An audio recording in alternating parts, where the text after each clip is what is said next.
فرعون صرف ایک شخص کا نام نہیں ہے، مصر کا جو بھی بادشاہ ہوتا تھا اس کا لقب فرعون ہوتا تھا۔ تقریباً 18 یا 19 فرعون آئے، جو بھی بادشاہ ہوتا تھا اس کا لقب تھا یہ فرعون، اکثر لوگ اس کو نام سمجھتے۔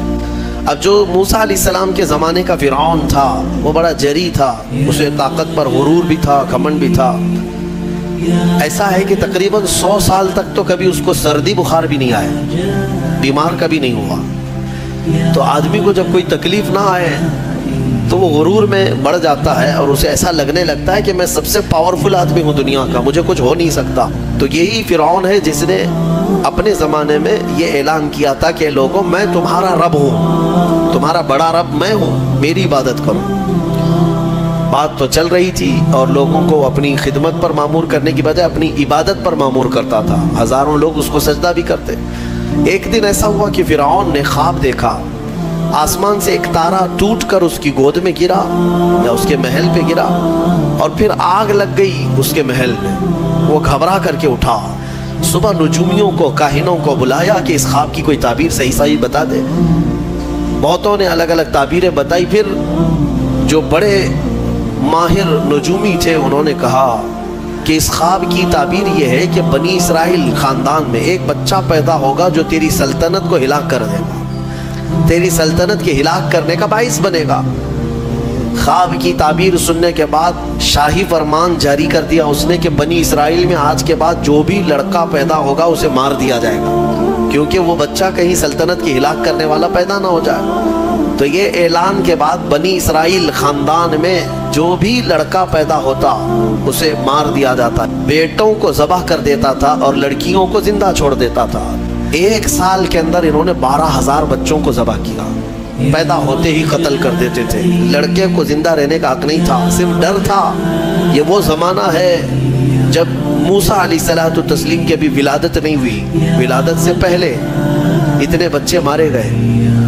پھر اس کے درباریوں نے اس سے ریکویسٹ کیا کہ اگر ایسے سب مار دیے جائیں تو آپ کی خدمت کے لیے بچے کہاں سے ملیں گے، جوان کون ہوگا؟ تو 1 سال چھوڑا جاتا، 1 سال مارا جاتا۔ اتفاق ایسا کہ جس سال مارا جانے والا تھا اسی سال موسیٰ علیہ السلام کی پیدائش، ان کی ماں حاملہ تھی اور پیدا ہونے کا وقت جب قریب آیا تو اللہ تبارک و تعالیٰ جسے جہاں چاہے بچائے، ہاں جس انداز میں چاہے وہ اللہ تعالیٰ حفاظت فرماتا ہے۔ تو موسیٰ علیہ السلام کی ماں کے دل میں اللہ نے بات القاء کی کہ تہخانے میں چلی جائیں۔ وہ تہخانے میں گئیں، بچے کی ولادت ہوئی، لڑکا پیدا ہوا۔ اب وہ گھبرا گئی کہ یہ سال مارے جانے والا ہے، اور وہ بنی اسرائیل خاندان سے تھی کہ میرا بچہ مارا جائے گا، قتل کر دیا جائے گا۔ تو اللہ تبارک و تعالیٰ نے ان کے دل میں یہ بات القاء کی کہ ایک صندوق لے لو لکڑی کا اور اس میں اس بچے کو ڈال کر دریا میں بہا دو۔ بھلا کوئی ماں کیسے بہائے گی؟ لیکن اللہ تعالیٰ فرماتا ہے وَرَبَطْنَا عَلَىٰ قَلْبِهَا، ہم نے ان کے دل کو مضبوط کر دیا تھا۔ جب اللہ تعالیٰ کسی کے دل کو مضبوط کرتا ہے تو بڑے بڑے کام کر جاتا ہے۔ ان کی ماں صندوق میں رکھ کر کے بچے کو ایک دریا کے کنارے ڈال دیتی ہیں، بہا دیتی ہیں، اور اپنی بڑی بیٹی کو کہتی ہیں کہ دیکھتے رہنا یہ صندوق کہاں جاتا ہے۔ موسیٰ علیہ السلام کی جو بڑی بہن تھی وہ دیکھتی ہوئی جا رہی تھی اس صندوق کے پیچھے۔ صندوق بہتے بہتے بہتے ایک باغیچے کے کنارے لگا، وہ باغیچہ فرعون کا ہی تھا، اور فرعون کی بیوی وہاں پر ٹہلنے کے لیے شام کے وقت آیا کرتی تھی۔ جب وہ اپنی کنیزوں کے ساتھ وہاں آئی تفریح کے لیے تو ایک صندوق کو اپنے باغیچے کے کنارے لگا ہوا دیکھا، اٹھانے کے لیے کہا، اٹھایا گیا تو نہایت ہی خوبصورت بچہ۔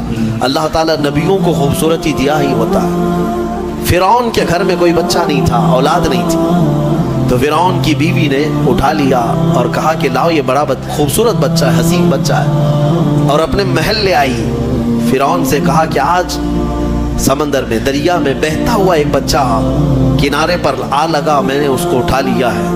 فرعون نے کہا کہیں یہ بچہ تو نہیں جو میری سلطنت کو ہلاک کرنے کا سبب بنے۔ بیوی نے کہا ایسا کیسے ہو سکتا ہے، وہ تو بنی اسرائیل خاندان میں پیدا ہوگا، یہ تو کسی دریا سے بہتا ہوا آیا ہے، پتہ نہیں کون سے ملک سے آیا، کہاں سے آیا۔ تو بہرحال اس کی بیوی نے یہ کہا کہ اس کو مت مارو، لا تقتلوه عسى ان ينفعنا او نتخذه ولدا، قریب ہے کہ ہم اس سے فائدہ اٹھائیں گے یا اس کو بیٹا بنا لیں گے۔ بیوی کی بات پر راضی ہو گیا، فرعون جو ہے بیگم کی بات پر آ گیا اور اس کے بعد رکھ لیا۔